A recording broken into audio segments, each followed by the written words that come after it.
Hi family, welcome back to my YouTube channel Ramya Shivaraj blogs.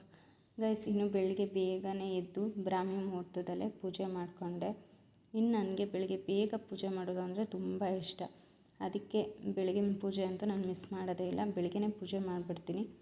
ಏಕೆಂದರೆ ನಮ್ಮ ಯಜಮಾನ್ರು, ನನ್ನ ಮಗ ಎಲ್ಲ ಇರ್ತಾರೆ. ಅವರು ಪೂಜೆ ಮಾಡ್ದಂಗೆ ಆಗುತ್ತೆ, ದೇವ್ರ ಕೃಪೆ ಅವ್ರ ಮೇಲೆ ಇರುತ್ತೆ ಅನ್ನೋ ಒಂದು ನಂಬಿಕೆ. ಅದಕ್ಕೆ ಬೆಳಿಗ್ಗೆನೇ ಪೂಜೆ ಮಾಡಿಬಿಡ್ತೀನಿ. ನನಗೆ ಬೆಳಗ್ಗೆ ಪೂಜೆ ಅಂದರೆ ತುಂಬ ಇಷ್ಟ. ಇನ್ನು ಬ್ರೇಕ್ಫಾಸ್ಟ್ ಇಡ್ಲಿ. ಸೊ ನೋಡ್ತಿದ್ದೀರಲ್ಲ ಎಷ್ಟು ಚೆನ್ನಾಗಿ ಹುಳಿ ಬಂದಿತ್ತು ಅಂತ. ನಾನು ಇಡ್ಲಿ ದೋಸೆ ಎರಡಕ್ಕೂ ಒಂದೇ ಮೆಷರ್ಮೆಂಟಲ್ಲೇ ಅಕ್ಕಿ ಮತ್ತು ಕಾಳುಗಳನ್ನೆಲ್ಲ ಹಾಕ್ತೀನಿ. ಆದರೂ ತುಂಬ ಚೆನ್ನಾಗಿ ಹುಳಿ ಬರುತ್ತೆ. ದೋಸೆಗೂ ಆಗುತ್ತೆ, ಇಡ್ಲಿಗೂ ಆಗುತ್ತೆ. ಆ ಥರನೇ ರುಬ್ಬಿಕ್ಕೊತೀನಿ. ಸೊ ತುಂಬ ಚೆನ್ನಾಗಿ ಸ್ಪಾಂಜಿಯಾಗೂ ಬರುತ್ತೆ ಇಡ್ಲಿ, ಮತ್ತು ದೋಸೆ ಅಂತೂ ಕ್ರಿಸ್ಪಿಯಾಗಿ ಬರುತ್ತೆ. ಆ ರೀತಿ ಮಿಶ್ರಣ ಮಾಡಿಕ್ಕೊತೀನಿ. ನಾನು ಉಪ್ಪು ಸೋಡಾ ಇದೇನೂ ಹಾಕಲ್ಲ ಸಂಪಣಕ್ಕೆ. ನಾನು ಯಾವಾಗ ಬಳಸ್ತೀನಿ ಆವಾಗ ಒಂಚೂರು ಉಪ್ಪು ಹಾಕ್ಕೊತೀನಿ. ಸೋಡಾ ಅಂತೂ ಉಪಯೋಗಿಸೋದೇ ಇಲ್ಲ. ಈಗ ನನಗೆ ಇಡ್ಲಿಗೆ ಎಷ್ಟು ಬೇಕೋ ಅಷ್ಟನ್ನು ಮಾತ್ರ ಒಂದು ಪಾತ್ರೆಗೆ ಎತ್ತಿಕ್ಕೊತಾ ಇದ್ದೀನಿ. ಇನ್ನು ಮಿಕ್ಕಿದ್ನೆಲ್ಲ ನಾನು ಹಾಗೆ ಸ್ಟೋರ್ ಮಾಡಿಕ್ತೀನಿ. ಬಾಕ್ಸ್ಗೆ ಹಾಕಿಕ್ತೀನಿ, ಹಿಂಗೆ ಪಾತ್ರೆಗೇನು ಹಾಕಿಕ್ಕಲ್ಲ. ಒಂದು ಬಾಕ್ಸ್ಗೆ ಸ್ಟೋರ್ ಮಾಡಿಕ್ಕೊತೀನಿ. 2 to 3 ಡೇಸ್ ಆಗುತ್ತೆ.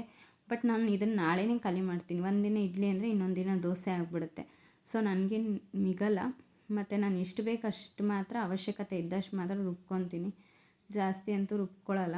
ಅದರಿಂದ ಸಾಕಾಗುತ್ತೆ ನನಗೆ. ಇಷ್ಟು ಎರಡು ದಿನದ ಬ್ರೇಕ್ಫಾಸ್ಟ್ಗೆ ಇಷ್ಟು ಸಂಪಣ ಸಾಕಾಗುತ್ತೆ. ಈಗ ಇಡ್ಲಿ ಮಾಡೋದಕ್ಕೆ ಅಂತ ಎತ್ಕೊಂಡಿದ್ದೀನಲ್ಲ, ಅದಕ್ಕೆ ಸ್ವಲ್ಪ ಸಾಲ್ಟ್ ಹಾಕ್ಕೊಂಡು ಟ್ವಿಸ್ಟ್ ಮಾಡ್ಕೊತೀನಿ ಇನ್ನೊಂದು ಸ್ವಲ್ಪ. ಏಕೆಂದರೆ ನಾನು ಉಪ್ಪು ಗಿಪ್ಪು ಎಲ್ಲ ಹಾಕಿರಲ್ಲ ಮುಂಚೆ, ಇವಾಗೇ ಉಪ್ಪು ಹಾಕ್ಕೊಳ್ಳೋದು. ಅದರಿಂದ ಈಗ ಉಪ್ಪು ಹಾಕ್ಬಿಟ್ಟು ಸ್ವಲ್ಪ ಚೆನ್ನಾಗಿ ಟ್ವಿಸ್ಟ್ ಕೊಡ್ತೀನಿ. ಇನ್ನು ಬಾಣಲಿಗೆ ಸ್ವಲ್ಪ ಎಣ್ಣೆ, ಕಡಲೆಕಾಯಿ ಬೀಜ ಹಾಕಿ ಸ್ವಲ್ಪ ಚೆನ್ನಾಗಿ ರೋಸ್ಟ್ ಮಾಡ್ಕೊತೀನಿ. 1 ನಿಮಿಷದಷ್ಟು ರೋಸ್ಟ್ ಮಾಡ್ಕೊತೀನಿ.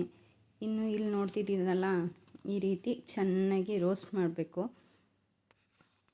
ಕಡಲೆಕಾಯಿ ಬೀಜ ರೋಸ್ಟ್ ಆಯಿತು. ಈಗ ತೊಗೊಂಡಿದ್ದೀನಿ ನೋಡಿ, ಹುರ್ಗಡ್ಲೆ, ಹುಣಸೆಹಣ್ಣು, ಪುದೀನ 2 ಎಲೆ, ಹಸಿಮೆಣ್ಸಿನ್ಕಾಯಿ, ಖಾರಕ್ಕೆ ಎಷ್ಟು ಬೇಕಷ್ಟು ಹಸಿಮೆಣ್ಸಿನ್ಕಾಯಿ, ಇದಿಷ್ಟು ಹಾಕ್ಕೊಂಡು ಕಡಲೆಕಾಯಿ ಬೀಜದ ಜೊತೆನೇ ಸ್ವಲ್ಪ ಡ್ರೈ ರೋಸ್ಟ್ ಥರ ಮಾಡ್ಕೊಬೇಕು.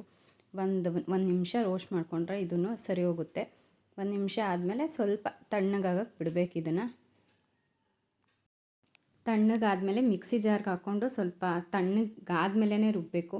ತಣ್ಣಗಾಗೋಕ್ಕಿಂತ ಬಿಸಿಲೇ ರುಬ್ಬಿದ್ರೆ ಅದು ಮಧ್ಯಾಹ್ನಕ್ಕೆ ಒಂದು ಸ್ವಲ್ಪ ಸ್ಮೆಲ್ ಬರೋ ಥರ ಆಗಿಬಿಡುತ್ತೆ. ಅದಕ್ಕೋಸ್ಕರ ಸ್ವಲ್ಪ ತಣ್ಣಗಾಗಕ್ಕೆ ಬಿಟ್ಟು ರುಬ್ಬಿ, ಅದಾದಮೇಲೆ ನಮಗೆ ಎಷ್ಟು ಬೇಕಷ್ಟು. ಇಡ್ಲಿಗೆ ಸ್ವಲ್ಪ ನೀರು ಥರನೇ ಇರಬೇಕು. ಟೇಸ್ಟ್ ನೀರು ಥರ ಐತೆ ಅಂತ ಟೇಸ್ಟಲ್ಲೇನು ವ್ಯತ್ಯಾಸ ಆಗೋಲ್ಲ, ತುಂಬ ಚೆನ್ನಾಗಿರುತ್ತೆ ಟೇಸ್ಟೂ ಅಷ್ಟೇ. ಸ್ವಲ್ಪ ನೀರು ಹಾಕ್ಕೊಂಡು ಯಾವ ಹದದಲ್ಲಿ ನಮಗೆ ಚಟ್ನಿ ಬೇಕೋ ಆ ಹದದಲ್ಲಿ ನಾವು ಚಟ್ನಿನ ಕಲಿಸ್ಕೊಂಡು ರೆಡಿ ಮಾಡ್ಕೊಬೇಕು. ಅದಾದಮೇಲೆ ಒಂದು ಚಿಕ್ಕ ಒಗ್ಗರಣೆ ಕೊಟ್ಕೊಬೇಕು. ಇಲ್ಲಿ ನಾನು ಒಗ್ಗರಣೆ ಕೊಟ್ಟಿರೋ ವಿಡಿಯೋ ಇಲ್ಲ, ಅದರಿಂದ ಬಾಯಲ್ಲೇ ಹೇಳ್ತಾ ಇದ್ದೀನಿ. ಒಂದು ಸ್ವಲ್ಪ ಎಣ್ಣೆ ಹಾಕ್ಕೊಂಡು ಸಾಸಿವೆ, ಕರಿಬೇವು, ಮೆಣಸಿನ್ಕಾಯಿ ಇಷ್ಟೇ ನಾನು ಹಾಕೋದು. ಇಷ್ಟು ಹಾಕ್ಬಿಟ್ಟು ಒಂದು ಒಗ್ಗರಣೆ ಕೊಟ್ಟರೆ, ಆ ಒಗ್ಗರಣೆನೂ ಅಷ್ಟೇ ಸ್ವಲ್ಪ ತಣ್ಣಗಾದ್ಮೇಲೆ ಕೊಟ್ಟರೆ ಆ ಚಟ್ನಿನ ಸಾಯಂಕಾಲದವರೆಗೂ, ಮಕ್ಕಳು ಸ್ಕೂಲಿಂದ ಬರೋವರೆಗೂ ಚೆನ್ನಾಗಿರುತ್ತೆ ಚಟ್ನಿ. ಇನ್ನು ಇಡ್ಲಿಗೆ ಇಕ್ತಿದ್ದೀನಿ ಸ್ಟೀಲ್ ಪ್ಲೇಟಲ್ಲಿ. ಬಟ್ ನನಗೆ ಸ್ಟೀಲ್ ಪ್ಲೇಟ್ಗಿಂತ ಅಲ್ಯೂಮಿನಿಯಂ ತುಂಬ ಚೆನ್ನಾಗಿರುತ್ತೆ. ಅದೇ ಬೇಗ ಆಗುತ್ತೆ, ಸ್ವಲ್ಪ ಚೆನ್ನಾಗೂ ಬರುತ್ತೆ, ಎದ್ದೊಳುತ್ತೆ ಚೆನ್ನಾಗಿ. ನನಗೆ ಸ್ಟೀಲ್ಗಿಂತ ನಾನು ಹಳೇದು ಮಾಡ್ತಿದ್ನಲ್ಲ ಅಲ್ಯೂಮಿನಿಯಂ, ಆ ಪಾತ್ರೆನೇ ನನಗಿಷ್ಟ ಆಗ್ತಾಯಿದೆ. ಆದರೂ ಏನು ಮಾಡೋದು, ಆರೋಗ್ಯಕ್ಕೆ ಅಲ್ಯೂಮಿನಿಯಂ ಒಳ್ಳೆಯದಲ್ಲ ಅಂತ ಹೇಳ್ತಾರಲ್ಲ, ಅದರಿಂದ ನಾನು ಸ್ಟೀಲ್ಗೆ ಶಿಫ್ಟ್ ಆಗಿದ್ದೀನಿ ಅಷ್ಟೇ. ಎಲ್ಲ ಹಾಕಿ ಇಕ್ತಾಯಿದ್ದೀನಿ.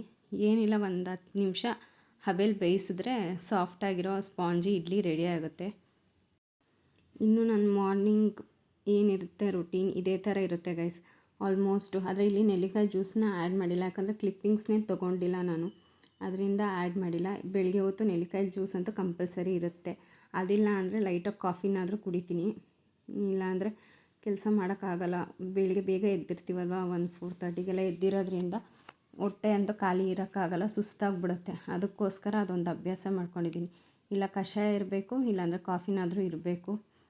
ಅದರಿಂದ ಕಾಫಿ ಅಂತೂ ಬೆಳಗ್ಗೆ ದೇಹಕ್ಕೆ ಒಳ್ಳೆಯದಲ್ಲ, ಆದರೂ ಏನೂ ಮಾಡೋಕ್ಕಾಗಲ್ಲ. ಚಳಿ ಅಲ್ವಾ, ಆಷಾಢ ಮಾಸ, ಅದರಿಂದ ಒಂದು ಸ್ವಲ್ಪ ಕಾಫಿ ಅನ್ನೋದನ್ನ ಅಭ್ಯಾಸ ಮಾಡ್ಕೊಂಬಿಟ್ಟಿದ್ದೀನಿ ಈ ಟೈಮಲ್ಲಿ.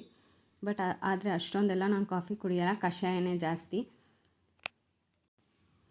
ಇನ್ನು ಇಡ್ಲಿ ನೋಡ್ತಾ ಇದ್ದೀರಲ್ಲ, ಬೇಯಕ್ಕಿಟ್ಟಿದ್ದೀನಿ. ಒಂದು 10 ನಿಮಿಷ ಅಷ್ಟೇ ಸಾಕು. ಇಡ್ಲಿ ತೋರಿಸ್ತೀನಿ ಎಷ್ಟು ಚೆನ್ನಾಗಾಗಿದೆ ಅಂತ. ನೋಡಿ ಎಷ್ಟು ಚೆನ್ನಾಗಾಗಿದೆ.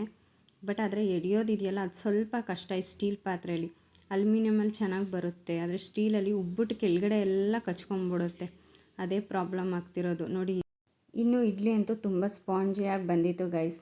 ಈ ಒಂದು ವ್ಲಾಗ್ನ ಇಲ್ಲಿಗೆ ಎಂಡ್ ಮಾಡ್ತಾಯಿದ್ದೀನಿ. ಈ ಒಂದು ವ್ಲಾಗ್ ನಿಮಗೆ ಇಷ್ಟ ಆದರೆ ಲೈಕ್ ಮಾಡಿ, ಶೇರ್ ಮಾಡಿ ಆ್ಯಂಡ್ ಸಬ್ಸ್ಕ್ರೈಬ್ ಮಾಡಿ. Thank you family. Have a great day.